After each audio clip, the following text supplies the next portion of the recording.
Gente, eu estou aqui com a doutora Cristina Paiva, que além de linda e muito simpática, é pós-graduada em Clínica e Cirurgia em Cães e Gatos e pós-graduanda em Endocrinologia. Doutora, é muito estudo, né? A medicina evolui e a gente tem que evoluir com ela também. Então, acho que não tem pessoa melhor do que vir socorrer a gente aqui nessa hora. A gente está recebendo muita mensagem, doutora, falando de um termo que eu particularmente não conhecia, eu acho que muita gente não conhece, mas acho que está preocupando muitos doutores. Acho que você mesmo deve ter recebido muitas mensagens. Sim, bastante dúvida. Querendo saber o que é o colapso de traqueia. Eu particularmente não sei, doutora. Esperamos aqui que a senhora nos socorra. O que é o colapso de traqueia? Pronto. O colapso de traqueia, ela é uma doença evolutiva, né? E ela evolui com o tempo, com o passar do tempo, ela tende a ficar mais presente e ela pode se agravar com o passar desse tempo.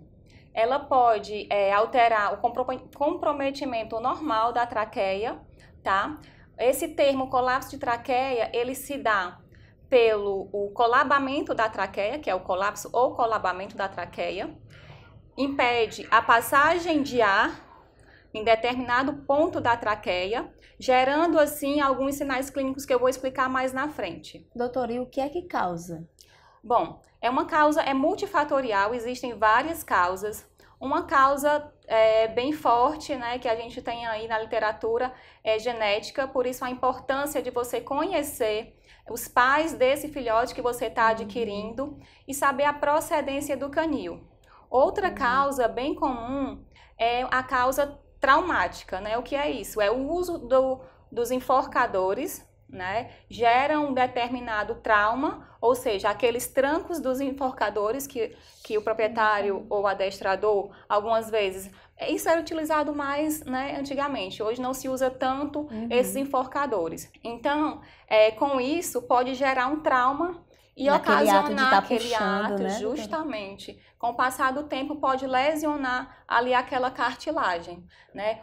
Existem outras causas também, nutricional, outras causas que têm a deficiência neurológica, dentre outras causas que podem gerar aí esse comprometimento dessa traqueia, gerando aí o colapso de traqueia. Doutora, existem muitas doenças que eu costumo perguntar na medicina veterinária que algumas raças têm mais probabilidade. Sim. O colapso de traqueia, existe isso ou não? O colapso de traqueia, ela é comum nas raças, nos cães de pequeno porte, raças de pequeno porte, tá? Dentre elas a gente tem aí o Spitz alemão, os Yorkshires também é bem comum, Maltês também, a gente vê a presença também dessa patologia, tá bom, nessas raças. É vista mais em pequenos portes, porém a gente pode ter também essa patologia em raças de médio e grande porte. Como eu falei, aquelas causas traumáticas, com o passar do tempo pode gerar. E a gente vê mais o uso dessas coleiras justamente em cães de porte grande, médio-grande. O Spitz, inclusive, a doutora tem, que a gente não tá, ele tá passeando aqui, tá? Cadê? Tá aqui quietinho, participando. Pronto, ele tava esperando a participação dele aqui. É o Lorde. Sim, esse é o meu Lordinho, tá? Eu trouxe ele. Então é uma raça que tem probabilidade de ter? É uma raça que tem probabilidade, sim, a ter o colapso de traqueia, por isso é importante conhecer os pais. Tá? Mas por que, doutora? Porque é pequenininho ou não tem? Assim, na verdade, existe a questão do pequeno porte, por quê? O pequeno porte, ele tem uma traqueia mais sensível, né? E como eu te falei, é uma causa genética, pode passar de pai para filho, mas é vista na literatura com frequência em cães de pequeno porte. Lembrando que pode ser comum também nos braquicefálicos, porque os braquicefálicos, pelo prolongamento do palato e pelo estreitamento das narinas, pode gerar uma certa dificuldade.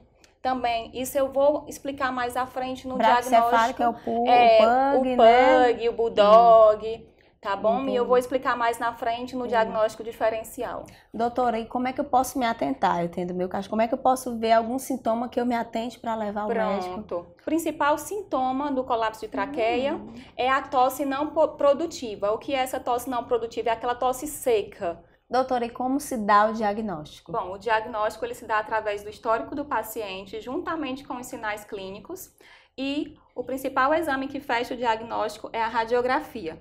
Lembrando que existem outras patologias que a gente tem que fazer o diagnóstico diferencial dessa patologia. Nós temos aí as cardiopatias, que é comum a gente ver essas tosses, por isso que é importante fazer esse diagnóstico diferencial, tá?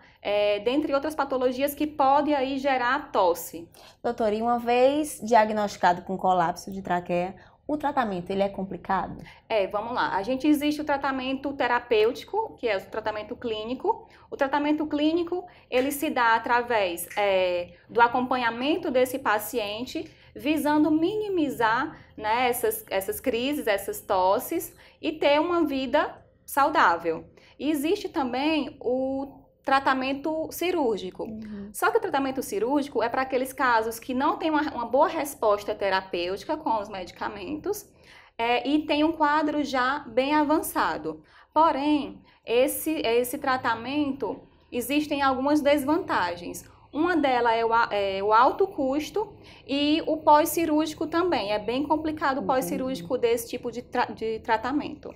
Doutora, então acho que é muito importante enfatizar as pessoas sempre procurarem um profissional, não é verdade? Sim, porque é uma doença que a gente nunca ouviu falar, então não adianta automedicar. Não adianta, né? A gente quer lembrar que nem sempre toda tosse pode ser o colapso de traqueia. Porém, se essas tosses persistirem, é bom você procurar sim um médico veterinário.